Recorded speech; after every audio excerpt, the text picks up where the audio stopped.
Hello, everybody. Welcome to the Tribal Council podcast, where on this podcast, Survivor represents our life, and when it's gone, so are we. My name is Ethan Kronk, and I'm joined by my co-host, Connor Boudreau. Unfortunately, Jessica could not make it this episode, so it'll just be the two of us. But how are you feeling today, Connor? Doing pretty good. How about yourself?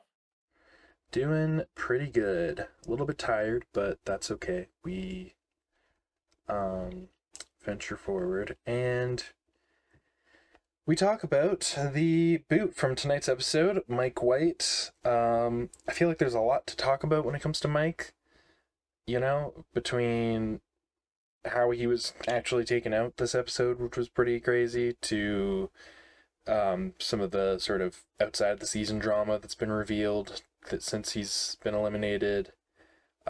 We know that Mike White has had some drama in the past with Rob Cesternino. I haven't seen his Rob as a podcast exit interview yet, but I saw the first little bit of it where it seemed like there was still some awkwardness between the two of them. Um, but first, let's just talk about how Mike White was eliminated, a 3-2-1 vote. Um, how do you feel about that, Connor? I think it's one of the more interesting ways someone can be eliminated. Just in general, it's not something that really happens much and takes a lot of additional organization that I'm sure makes a vote itself just much more stressful and harder to actually, expect it to work.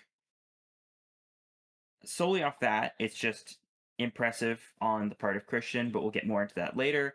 In terms of just how it goes out for Mike, man, he was playing far far better than he had any business playing this early into the season. Like he knew exactly where to pull to try and get certain people to do what he wanted and had already organized a pretty solid blindside in Q. Like I don't know. I feel like Mike was playing fairly well and just truly trusted Christian too much. I wish I could remember who said this. I believe it was like Davey or someone like in like the sort of sphere of like Christian Gabby in their group, but like someone said that Mike was trying to um get Christian to relive Gabby trauma, but accidentally made him relive Mike trauma.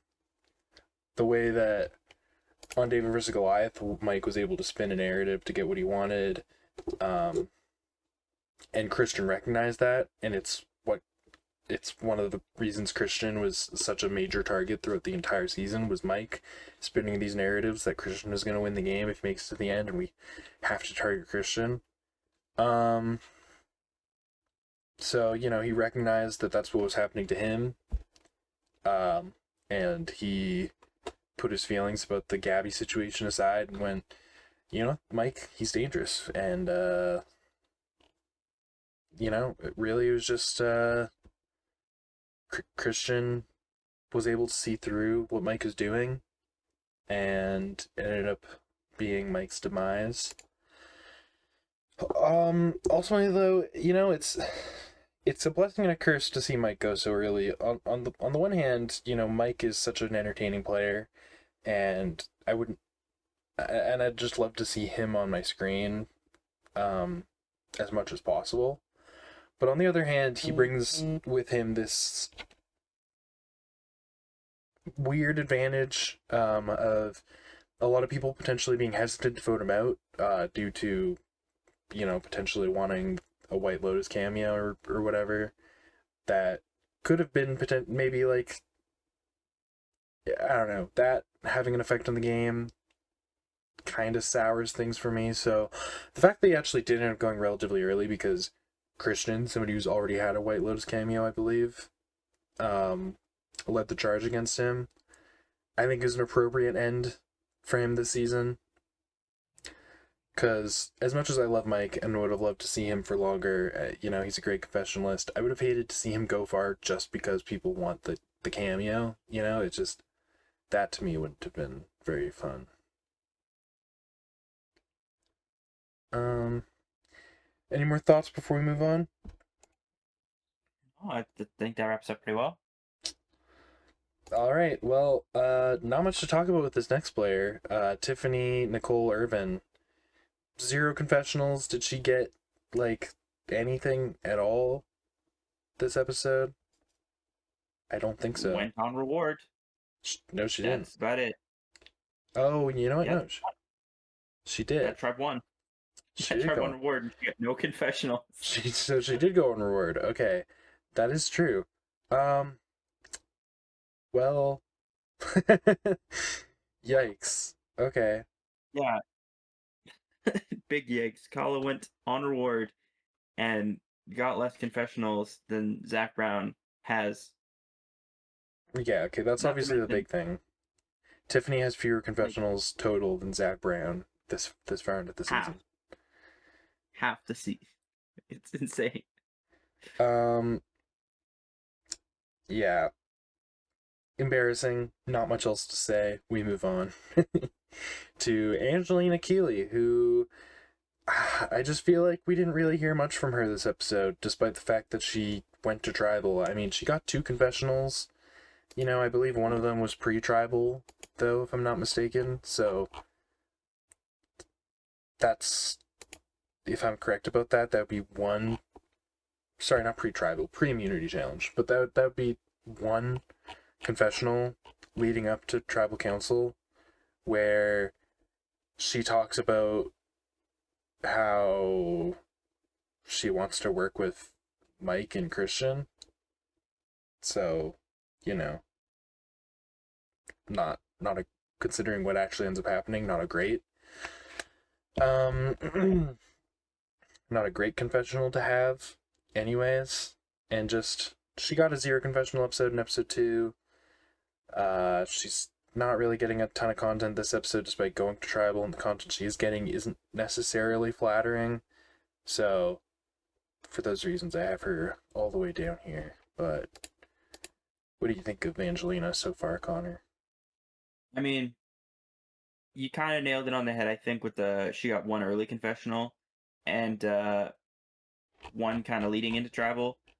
The especially, which I think is hilarious, both of her tribals, or sorry, not both of her tribals, both of her confessionals, more or less talk about the same thing of like, oh, I have this group of people around me, and as long as they don't betray me, I should be fine.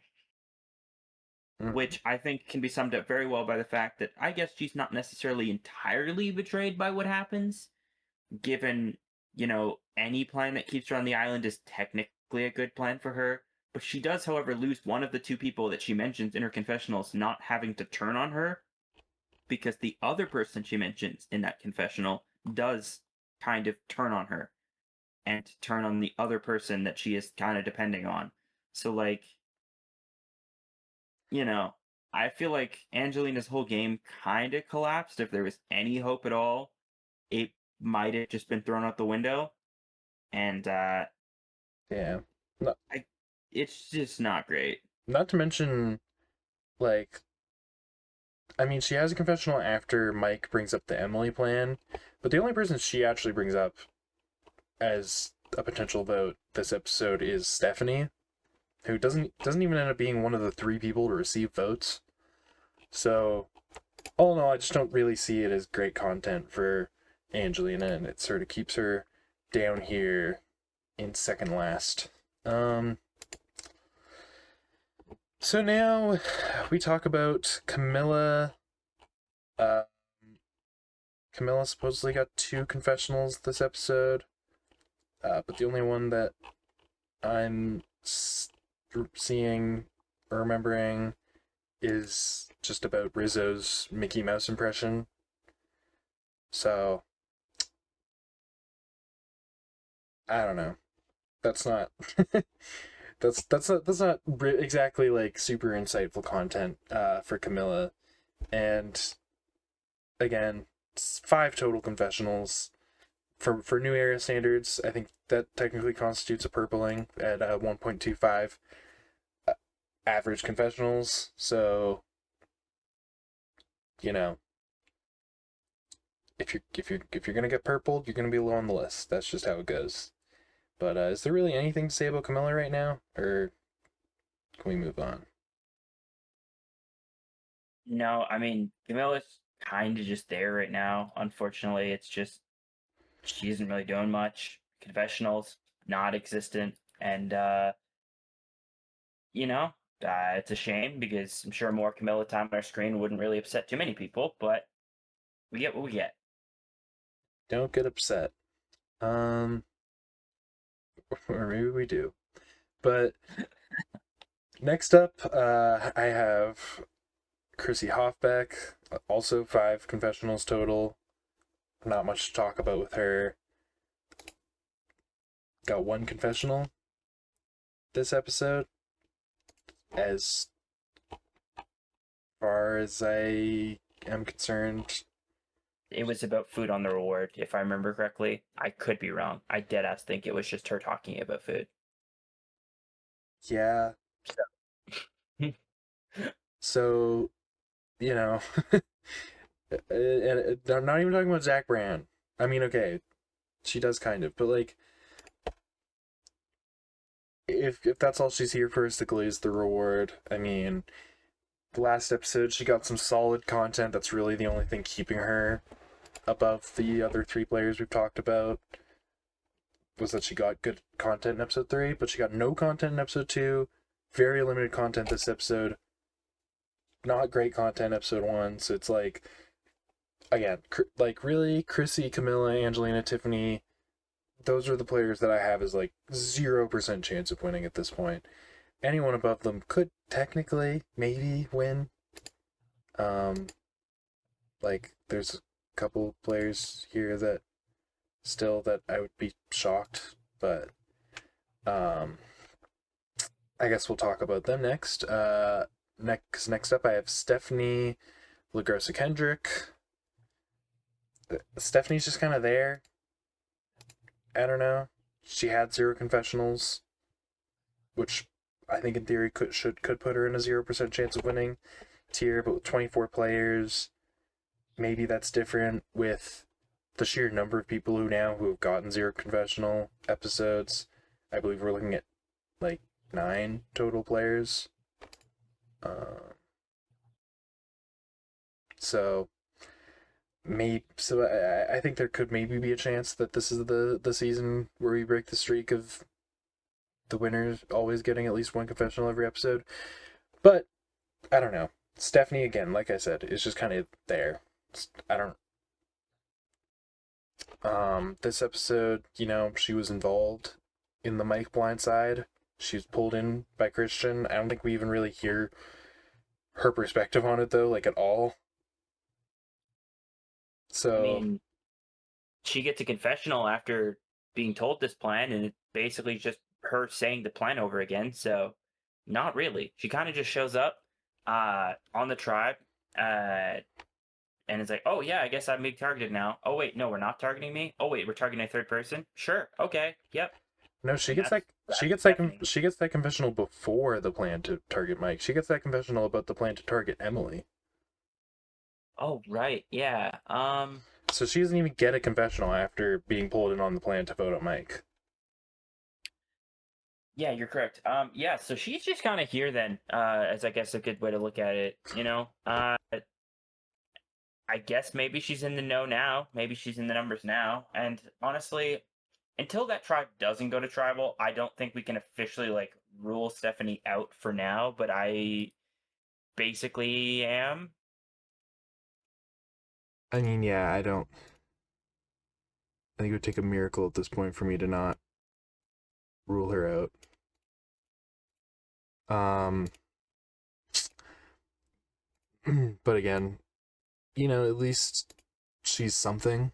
At least she exists, unlike Tiffany.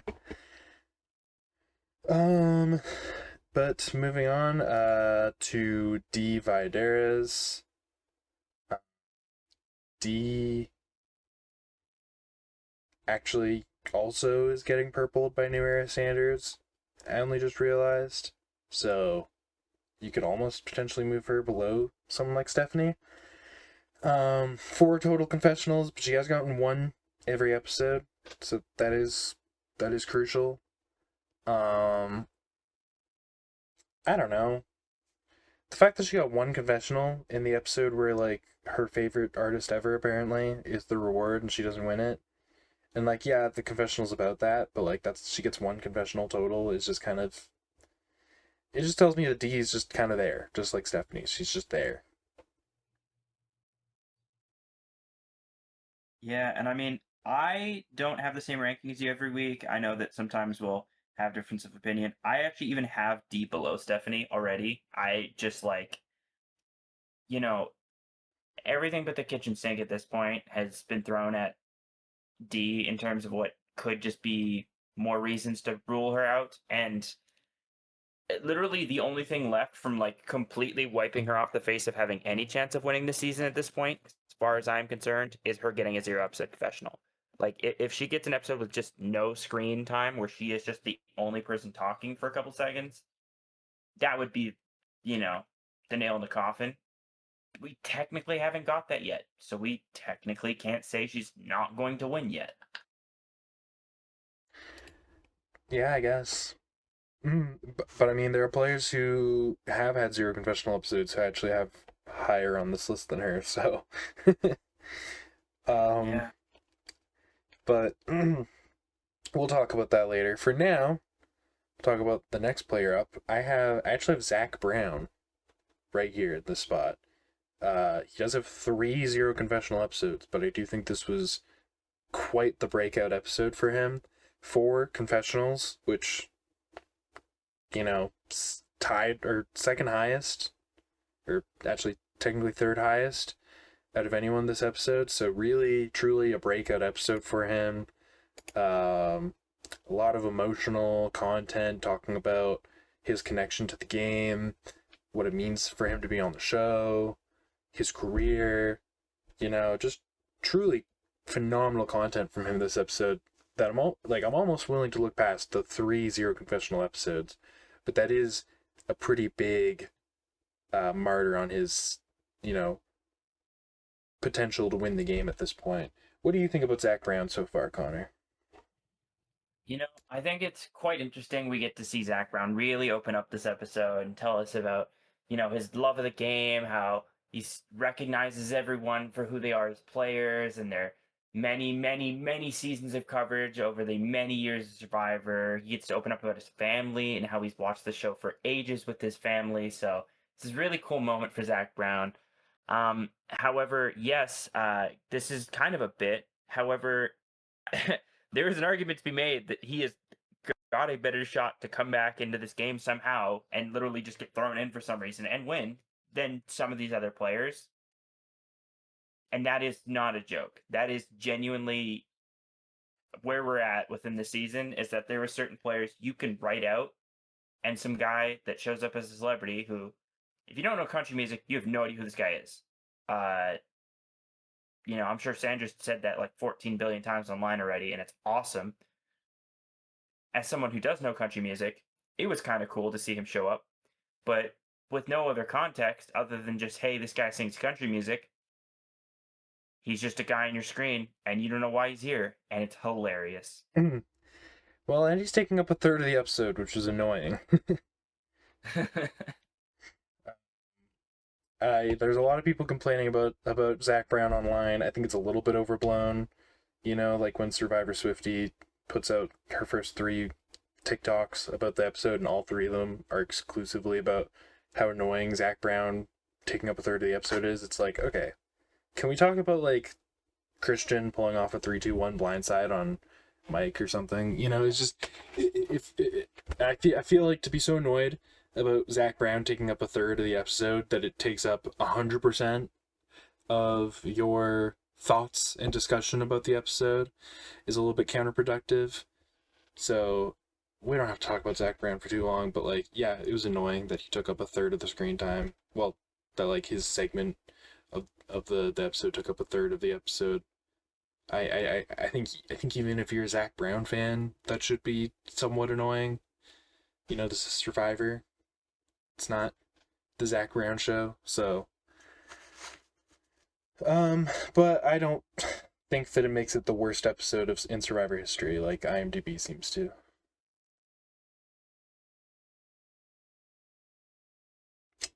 It's just my 2 cents. Um, but we can move on and talk about Rizzo. Uh, Rizzo's main content this episode was winning a talent show with his Mickey Mouse impression. And of course, this reignites Charlie's feud with Rizzo, but we can talk more about that when we talk about Charlie. As for Rizzo, he won a talent show. Is that good for his edit? Maybe. But I still have him pretty low. I just. Oh, he also gets an idol this episode. That's also something that happens. I don't. I guess he doesn't get a confessional about winning the talent show because surely he gets. Surely his one confessional is about the idol, but actually, you know what? That's a real mark on his edit. He doesn't get a. He wins a talent show and doesn't even get a confessional about it. Put him in last place. Um, Uh, I don't know. I'm just excited to see Rizzo Idol moment part 12,000. Honestly, like I, I call me crazy. I kind of wanted to see him play the same game again at this point, because that would at least make him a more interesting character for the rest of the season, and B also give him a chance to like look back and go, okay, this is what I did twice and it almost worked. How do I fix it so that I can actually win this time? Because we're due for Rizzo Part 3 if he makes, like, I don't know, a couple more rounds into the game. And he has an idol. So I have to assume he makes it a couple more rounds into the game. Hopefully. You know? I mean, a lot of people have kind of pointed out that like there's a good chance that up to like 10 of the new era players we have in this cast might end up returning for a third season.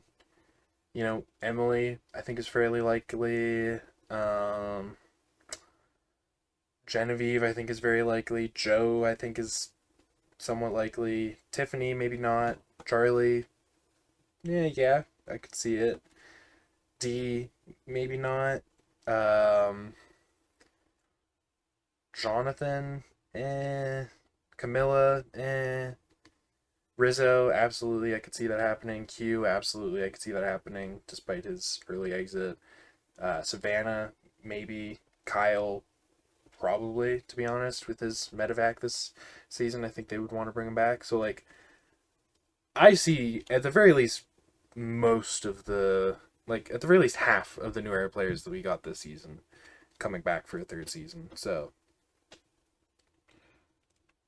that, of course, depends on how many returning player seasons we get in the future, how often they come, how many more seasons of Survivor are going to exist. But, like,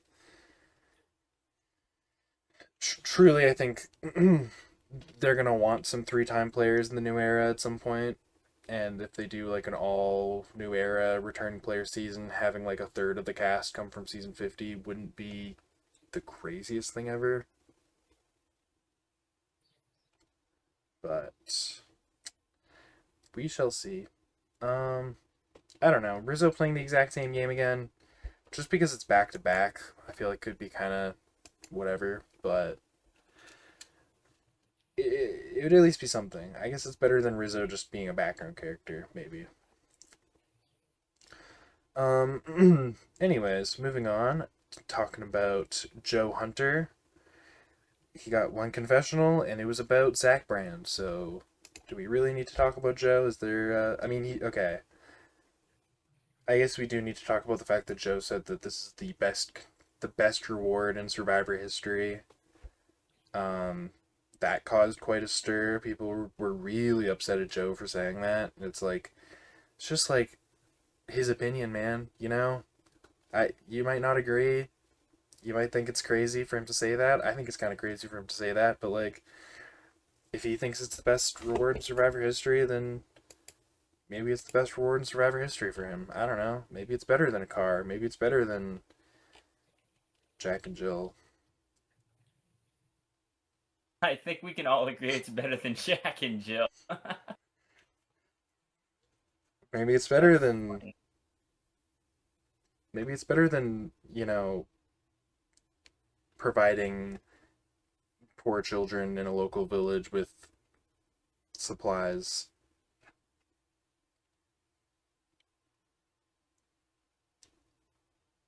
What do you think, Connor? Better or worse?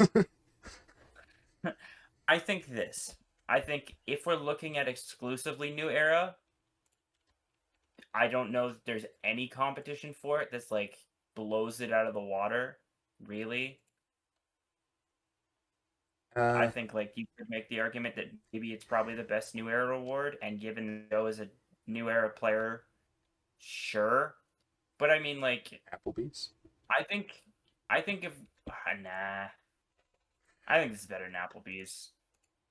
Honestly, I don't think it is because Applebee's you get like more food than you can even eat. First of all, and it's good food. It's not just fish. It's not like the mango salsa looked good, but like it's not just literally fish. Something that you have been eating, or maybe not, depending on who you have on your tribe. But like it's a big fish, probably a tastier fish. I get it, but like the food at Applebee's, 100% gonna be better than fish. Just fish and some mango salsa. You get more of it, and you don't have this annoying ass fucking 50-year-old man with his guitar singing to you. And look, I get it, it's Zach Brown. And I'm sure, I guess if you're a Zach Brown fan, that might appeal to you. But it is a little bit awkward, regardless, to just have a guy at your camp with a guitar singing to you. I don't know. It's a little, like, bit of an uncomfortable situation, I feel like.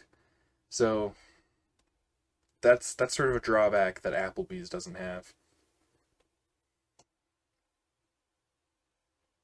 Sure.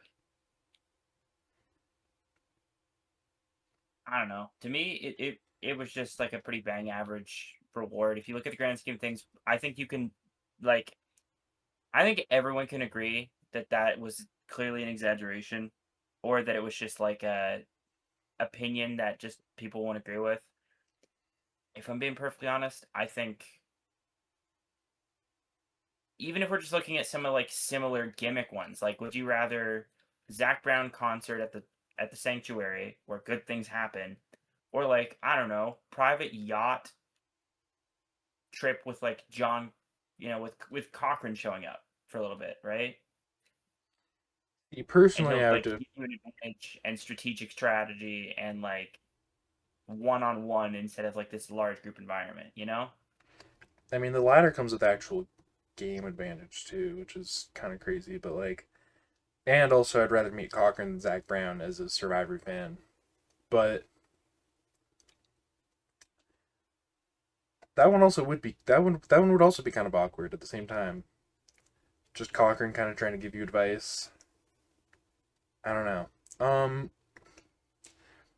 I guess I think about like if we're going all time, like I do think that like going to a local village and like doing charity work for the local kids.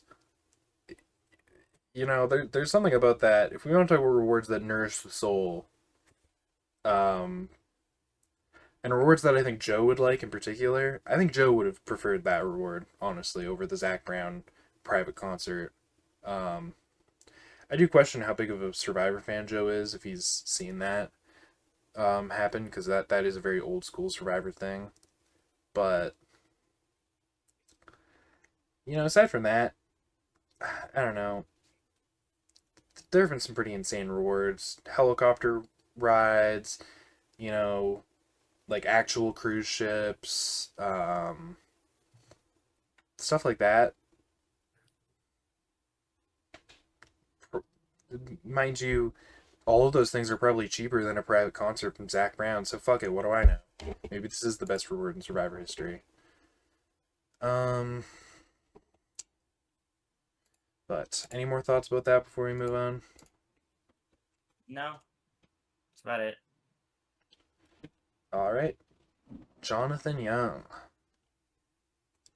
Jonathan got 0 confessionals this episode. So this is, I guess, where we talk about the whole 0 confessional thing.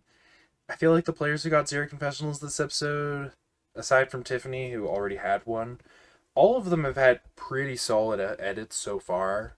So to see them get zero confessionals is very surprising and kind of shakes things up quite a bit. But it does lead me down this path of believing that maybe zero confessionals is not the death nail that it would be on most seasons, on a season with 24 players. It's possible that, like, we get a winner who has a zero confessional episode somewhere in there. So I'm not going to completely rule these players out, but they are going to be the next three players on my list that we talk about. They just had to move down to some extent with the zero confessional episode. It doesn't matter if it's a death nail; it's definitely not a good sign. And Jonathan, out of the three, was just already the lowest on my list, so that's kind of what places him here. But do you have anything to say about Jonathan? I mean, didn't really get anything this episode. I mean, again, it kind of goes back to the fact of, okay, we're about to get a double tribal next episode, finally confirmed. We've been talking about it for like 2 or 3 episodes of the podcast, and like, I don't know, man. Like, if his tribe is about to actually go to tribal, which it looks like they might somehow, which I guess I kind of predicted, but I also just like never expected it to just be, this late, I guess, into the season that we're finally getting a double tribal. I don't know. Maybe next episode will be a better indicator of what we're actually to expect from Jonathan. But I think the biggest thing that draws me a red flag, and the reason that I'm not particularly sure what to expect for him, is since the swap, he has equal or lower confessionals than every single player in the game. Yes, you heard that correctly. Every single player in the game has at least 2 confessionals except Tiffany and Jonathan. And that's where I'm kind of like, I don't know how much I can necessarily take this information and run with it, but it is intriguing that Jonathan sits in potentially a really good spot, and I don't think he'd be voted out anytime soon, but yet he's not really important to the season itself. Yeah. Yeah, like you said, we've got nothing from Jonathan since the swap, so it's kind of like, you know, another player we've gotten actually somewhat kind of very little from since the swap is the next player on my list, Sari Fields. I mean, she got 3 confessionals last episode, which is nice, but like this episode she got 0. That's crazy. That's crazy that they would give Sari 0 confessionals in an episode. Um, she. I'm trying to think, like, I'm trying to remember what her content exactly was about last episode. Um, Specifically, it's not really coming to mind. But, like, I mean, I remember one of her confessionals specifically was her saying, she ended up on a swap with 4 Callow members, Devon's from Sela, 1 member of Vatu, and that it was Rizgod.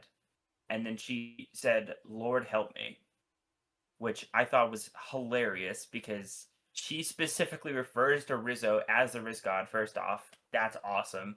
Second, she is just absolutely like, I need a bone here. Someone's got to throw me something. And I mean, I think this kind of circles back to Jonathan a little bit. Jonathan's one confessional since the swap was, everyone loves Sari, so let's get rid of Sari. And that's it. I guess. So Sari is potentially a target and just got a 0 episode confessional. Like, I guess if that tribe does go to tribal, we'll see like a Sari Jonathan face off. I mean, I know who I have my money on it as far as just who's the better player, but does that mean that she'll win that? well, and I don't even know that those two will actually get to face off because we have this potential feud brewing. Yeah. Well, Which, I mean, that's true. And that's really been the focus of on that tribe as well. So I don't know. And also they might not even go to tribal. Like I could very easily see the other 2 tribes being the 2 to end up going. So Yeah, and we could just get these two talking about it as like the content that we get for just, I guess, Sela in general, but we see Vatu and Kahlo go to tribal. I don't know. we'll see. And to round out our zero confessional players, we have Rick Devens. Pretty tragic to see him get zero confessionals this episode. Again, he's on that orange tribe, that Sela tribe. It's don't they're not getting a ton of content, I guess.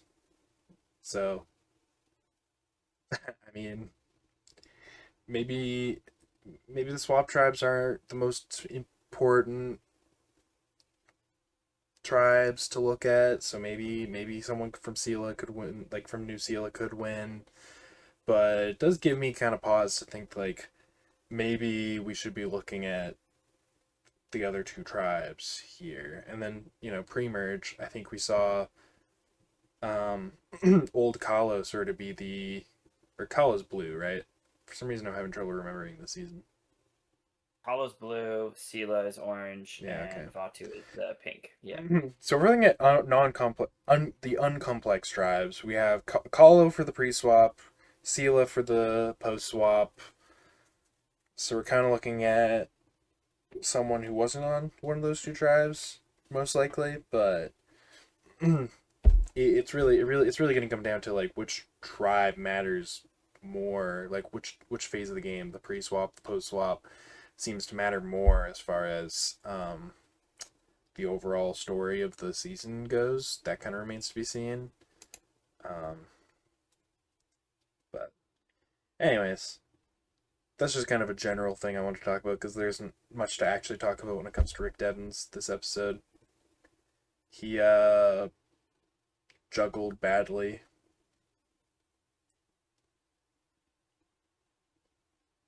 Yeah. Yeah, I mean, bro did not have a good talent for the talent show. No. Actually put him in last place. He sucked in the talent show. That's a bad edit if I've ever seen one. Moving on to Aubrey, Bracco. Aubrey's mostly moving up a lot on my list due to other people moving down. She did get 3 confessionals this episode, mostly about trying to look for an idol, but Genevieve wouldn't let her, and Genevieve finds one instead and sends it to Rizzo. So, like, is that, like, great content for Aubrey? Not really. Um,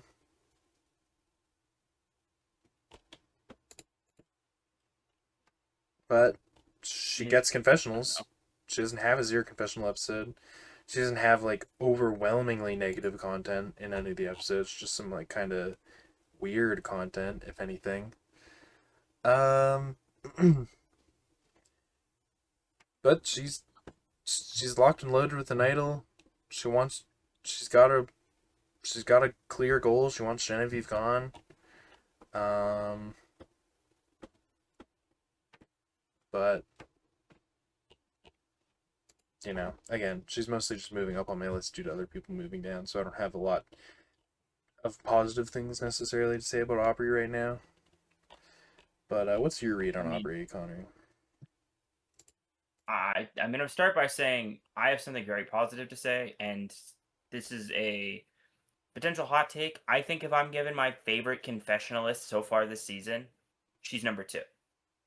I just think the one that really sticks out to me was like her saying Genevieve screaming Aubrey, Aubrey, screaming like the Ricola commercial, and then calling her tribe the old folks home. That was hilarious, man. It's awesome what stuff she's pulling out of thin air. It's amazing, just how funny it is. And truly, I think her edit can be summed up pretty much in, oh, I have an idol, I have a target, and I know they're targeting me. Yeah. What's actually going to happen? Like, are we going to actually ever see this reach a boiling point, or are we going to get to emerge first?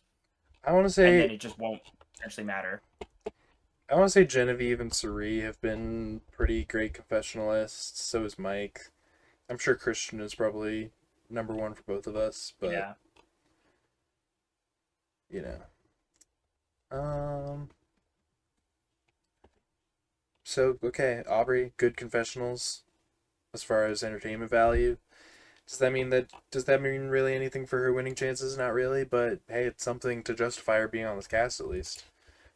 Something to justify dragging her out for a fourth time. But moving on, next up I have Emily Flippin, who I think had another pretty bad episode here, but again, she was pretty high up for a bit, and she's gotten confessionals every single episode, so she's staying afloat.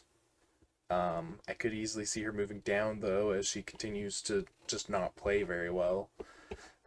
Christian really had to keep her in check this episode, which wasn't a great look for her. She becomes a target this episode and then almost blows her only opportunity to save herself, which is not a good look for her. Again, a lot of people really staying where they are on this list just due to other people having to move down or them having better starts to the game. But the last couple episodes have just not looked great for Emily. And I guess when you consider that, like, the vast majority of her content has come from the last couple episodes, um, you could probably move her down on this list, and I probably will after next episode if things don't significantly improve, but for now I have her here. What did you think of Emily this episode, Connor? I actually did kind of move Emily down on my lone list, and I just looked at this as just not a very good Emily episode. I mean, end result is kind of burning her position with a lot of the players in the game. I think there is an out for Emily if Ozzy's willing to let bygones be bygones, but I just don't know how much I trust Ozzy to actually do that, and I don't know yet. Really, with Emily, just I have a bunch of question marks, and it's gotten to a point where there's enough that I just have more questions than I do answers. And if it wasn't for the fact that she just has an absurd amount of confessionals in the swap, which I'm kind of at the point of looking at the swap as being kind of not a great indicator of what we're to expect for the winner, unless that's just incorrect entirely. I don't know how much I can actually trust this. I think Emily's just going to happen to be one of our entertaining narrators for a long time in this season, and that's kind of what I think I'm seeing on my screen a lot, is her just conveying the information in a way that it makes the game more entertaining to watch, more than her actually being a contender for the season. Hmm. Yeah, I don't really see her as playing this game very well. This time around, she's just kind of very messy, kind of all over the place. And I mean, I feel like she still has she's probably still in decent standings with like Rick Evans and Sari, but she's kind of screwed over each of their closest allies. So will she stay in their good graces come a merge or another swap? Kind of tough to say. It's tough to see a path for Emily at this point because she's really just played super messy and burned a lot of bridges. Um, even like Angelina. Is Angelina gonna want to work with Emily anymore? Probably not. So,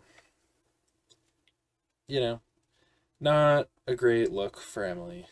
Um, but we move on and we talk about Charlie Davis.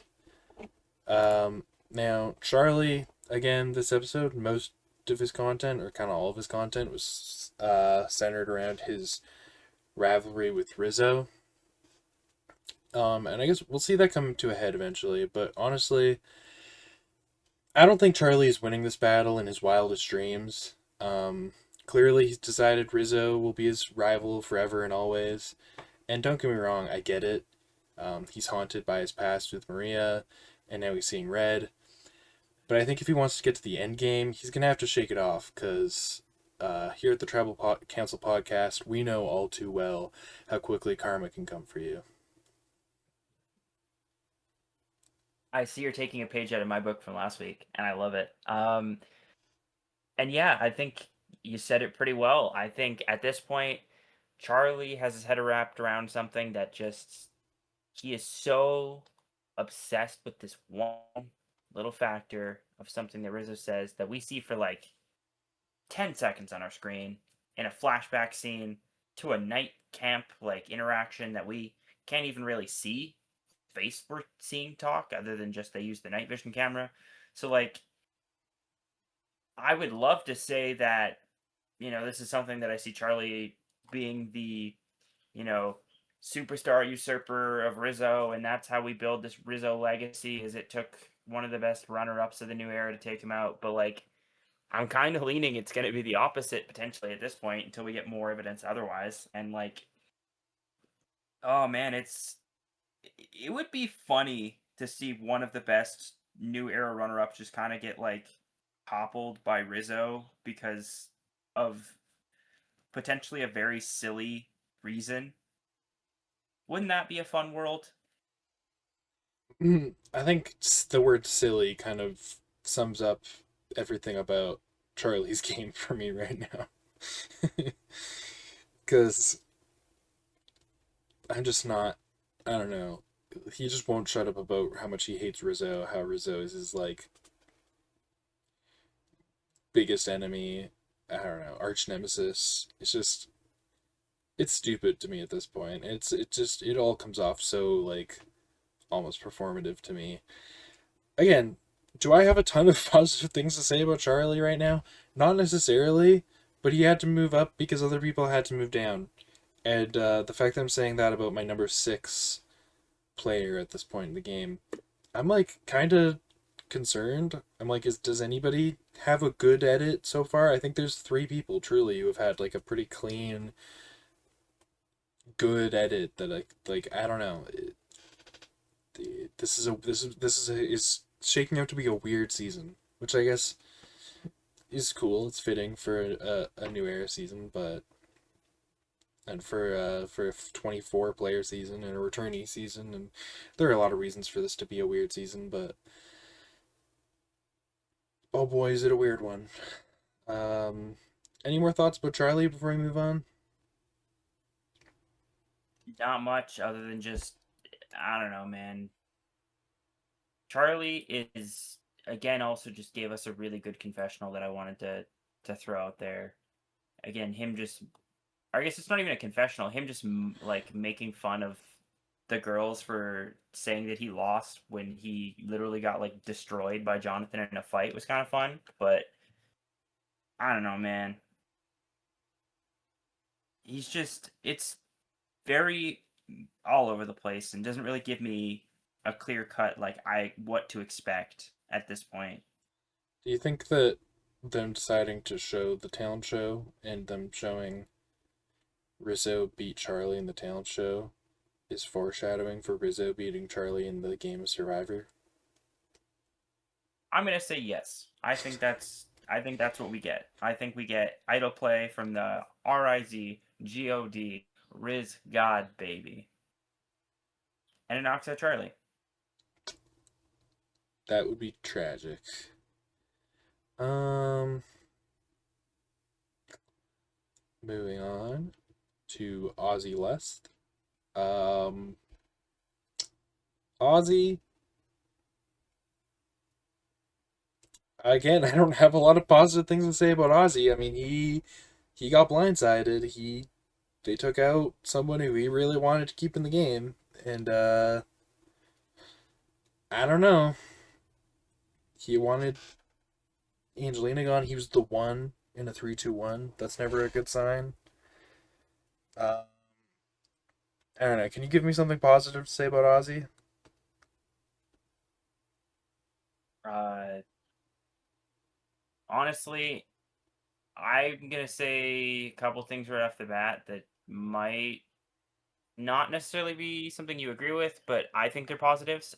One, I think it's good that we haven't got like too much crazy Aussie content since the premiere, given we got a 19 confessional episode in the premiere. So I think any people that were like, oh, he gets so overexposed in the first episode, he hasn't. It's been one episode.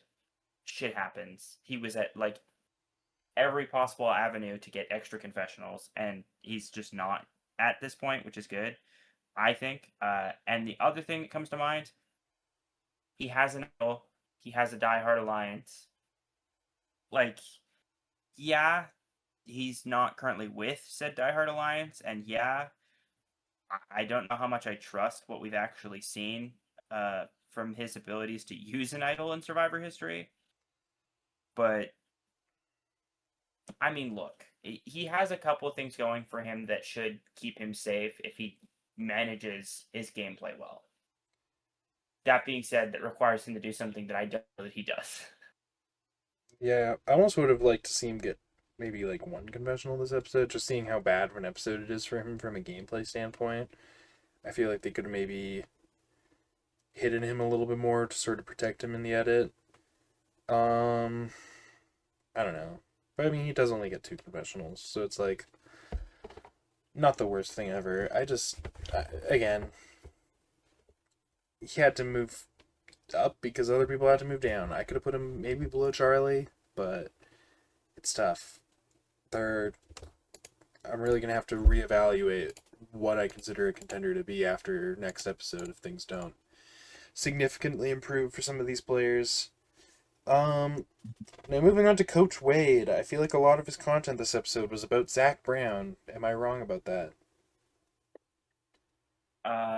Not to my knowledge. I do want to say I remember him getting a couple confessionals, just kind of glazing Zach Brown, which Coach is known to glaze a reward, and that's kind of just what you should expect out of Coach. He goes on a reward. It's going to be one of the greatest things he's ever done in his life, and he's done a billion things in his life.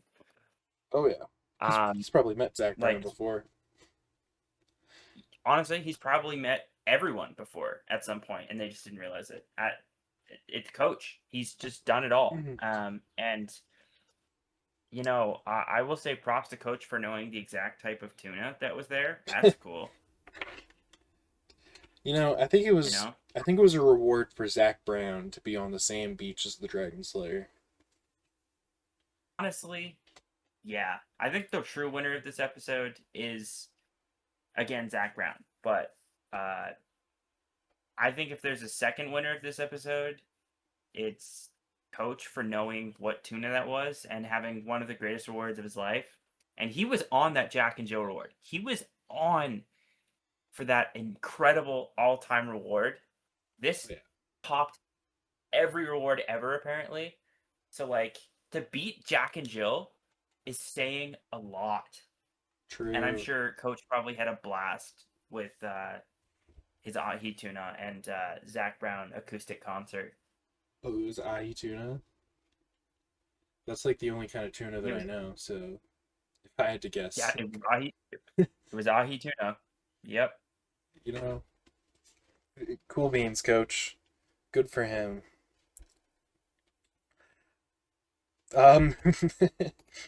Moving on, my top three at least, are really the only three who don't have some significant fault with their edit, in my opinion. And at the bottom of that list is Colby, who, despite not having a significant fault, is kinda slipping into under-edited territory. Yeah, I don't know. Did he do anything other than glaze Zach Brown this episode? No, Joe's only confessional was during the Zach Brown segment. And if I'm not mistaken, I think it's before Zach Brown even shows up. So we're talking about Colby. Maybe Colby, sorry. Colby, no, sorry. His is then after Zach Brown is done singing.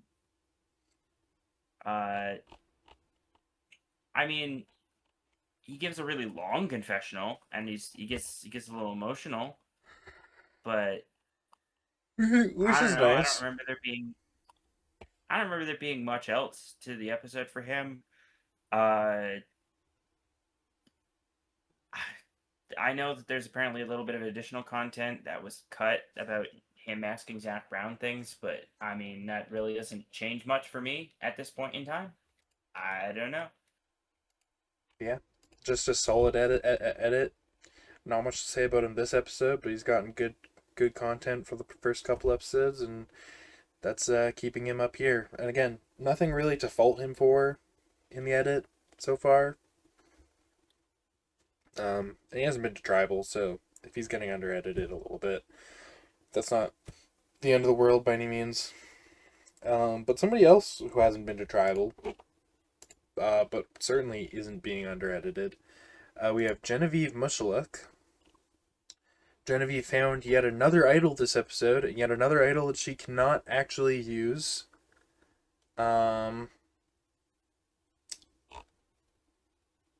She also, so she gets to glaze Billie Eilish and Zach Brown in one episode. I mean, that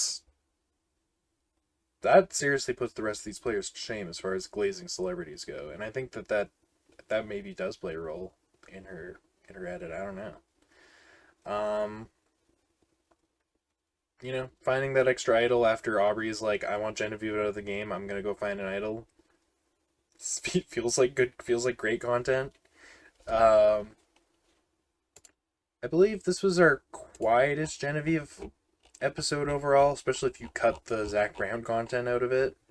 But still a solid episode for her. Still a great episode for her even. And I could see having her in your number one spot. I feel like it would be reasonable, but I have her at number 2.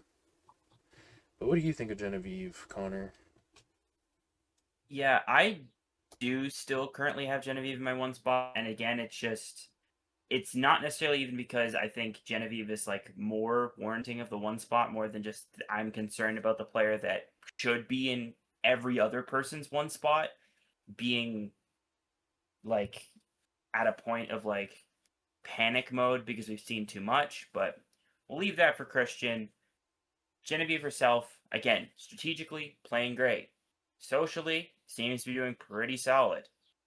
Only real negatives. She has an enemy who has apparently one ally and one idol.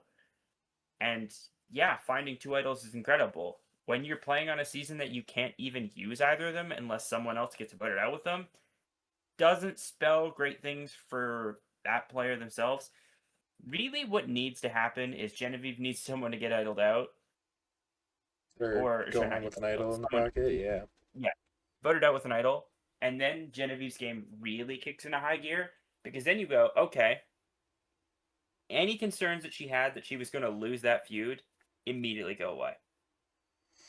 And like, I truly just am not that worried anyways because I think currently in a tribal situation, you're looking at probably just Tiff and Aubrey versus likely Joe, Colby, Coach, Genevieve, Chrissy. So they should just split the votes 3-2-2.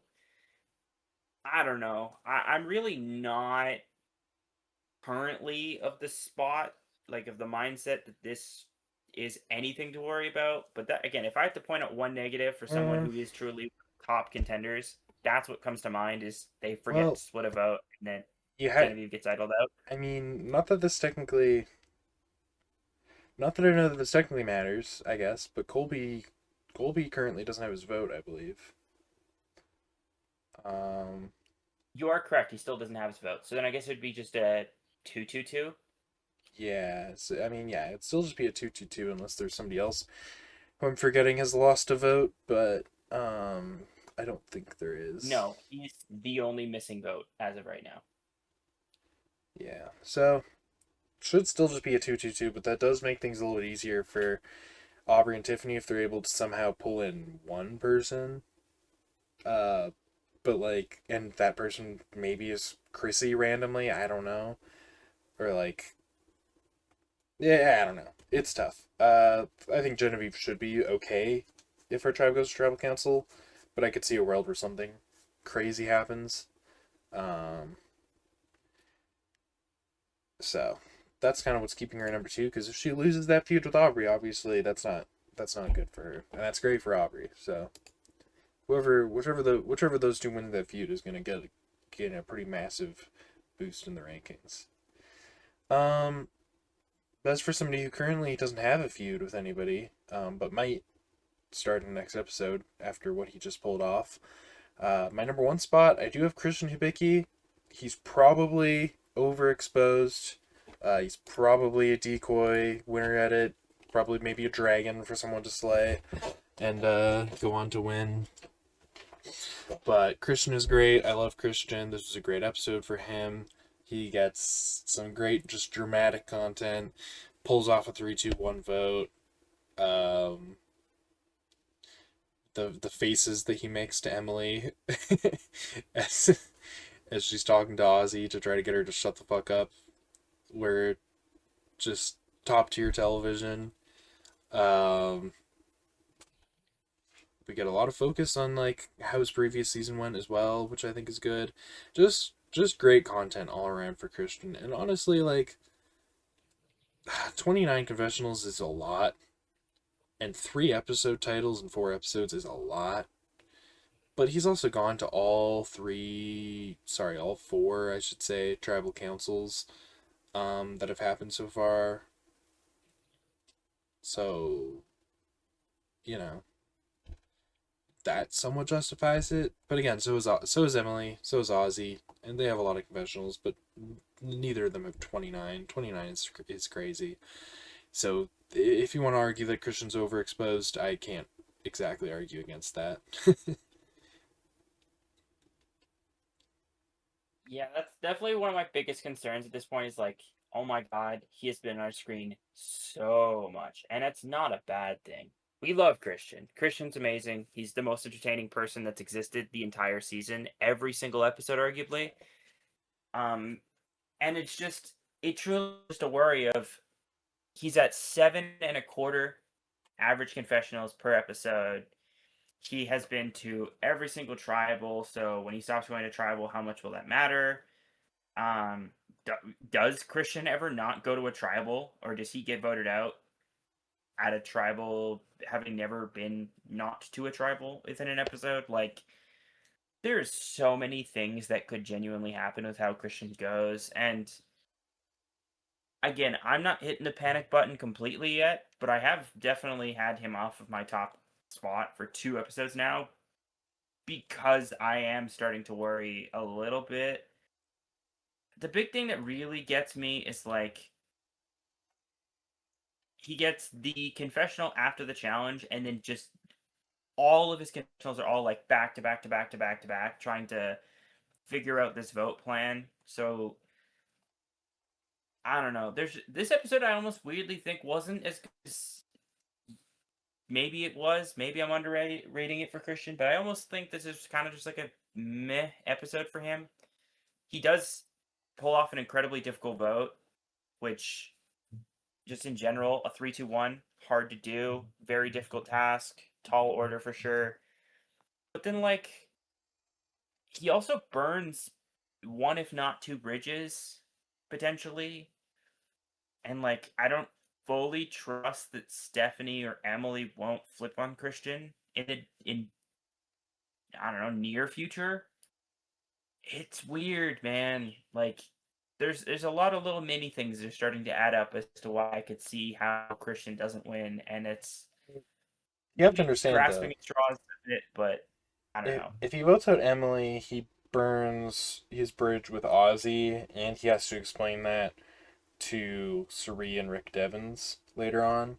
If he votes out Angelina, then he's burning Mike. And you know, I don't know how much of a relationship he has with Stephanie, but he'd be probably burning her as well. So it's I like mean, he was kind of in a situation where no matter what he does, he ends up burning now, like Ozzy and Angelina. So I, I I think Ozzy is someone who isn't so much of a threat to like if Ozzy's coming after you. Aside from the fact that he has an idol, I just don't see Ozzy as like this player that you're really gonna be too scared of. Same with Angelina, honestly. So it's like he had to burn someone, and I feel like the people he ended up burning probably aren't the worst people he could have burned. Um, Also, like, is Suri gonna be pissed off that he voted out Mike White? Probably not.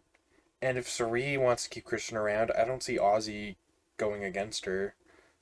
Um, So I actually think that this was a pretty good move for Christian as far as and like again, he takes out Mike White, somebody who does have this massive advantage in the game where, if you let him get too far, there are going to be people who are going to keep him around just for that White Lotus cameo. And I do think that that plays a part in the strategic thinking here of like, okay, well, Mike White is a massive threat in this game because of that, and because he's already a phenomenal player. Taking him out as early as possible, probably not a bad idea. Yeah, I guess the only real counter argument I have to that is I feel like there's a world where he could have burned just one person, and that's voting out Angelina. And I could even give the argument that because of how the votes would go, technically they could have gone to a 3-2-1 a different way, and then like Christian told Mike about something and like figured that out, or in general, just I think Mike was the person to burn and keep him just on the outs and then just get rid of Angelina.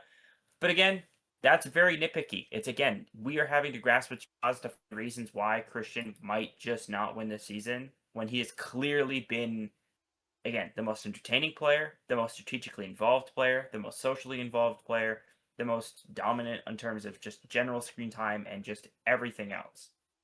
Other than winning challenges, Christian is the player of the season by a landslide. So, to all of the nitpicking I just did, I can do equal parts explaining how this guy is clearly a deserving frontrunner and is playing a phenomenal game. Yeah, I'm really enjoying Christian. Even if he doesn't win, I think he's definitely gunning for that Player of the Season award. That maybe a third return, maybe a third season down the line, also. So I'm loving Christian. I'm loving how big of a part he is in the season because he was the person coming into this that I was most excited to see play again. But yeah, I mean, biggest argument I think to make against him winning is that he's just overexposed, and I don't think that's a bad argument to make at all. I have so many problems with so many other people's edits that at this point I'm just like, whatever. Maybe being overexposed isn't a bad thing. Maybe it's season 50 and they want to give their winner just this big, massive, crazy edit, and you know, I think we should definitely consider that to be a possibility.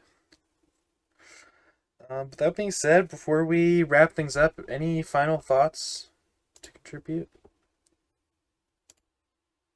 I mean, I did kind of have this silly idea that I did want to kind of throw out there. Thought it'd be funny. Um, and just something that I was like unsure about, but I want to get your thoughts on it. Do you think we could possibly get back-to-back episodes with double votes? Like we have a double elimination here for episode 5. That has been confirmed in the preview of the episode. Do you think we get one in episode 6 too? I could see it. Yeah. I could see another tribe swap in episode 6, and then we get a double, potentially. Dude, double in the tribe swap would be kind of crazy. That'd be Actually, awesome. It'd be kind of crazy. I feel like like with how early this swap was, we probably get a second swap. And I feel like episode 5 or 6 would be a reasonable time to do it, and I could see both of those episodes being doubles. I could also see like episode 5 is a double, 6 is a swap, 7 is another double,